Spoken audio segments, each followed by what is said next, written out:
الله سبحانه وتعالى في كلامه المجيد: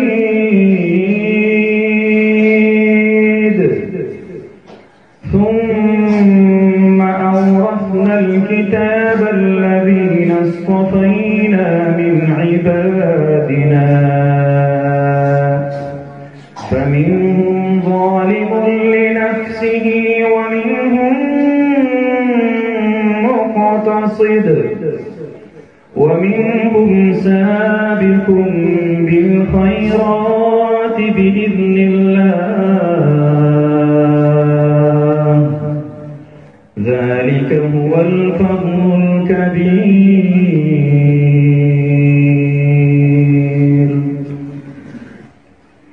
جنات عدن يدخلونها يحلون فيها من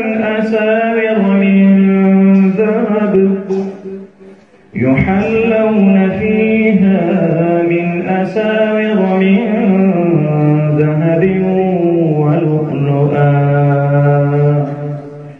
ولباسهم فيها حرير. وقالوا الحمد لله الذي أذهب عنا الحزن إن ربنا لغفور شكور الذي أحلنا دار المقامة من فضله لا يمسنا فيها نصب ولا يمسنا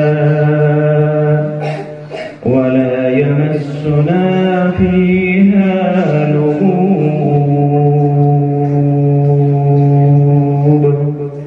صدق الله مولانا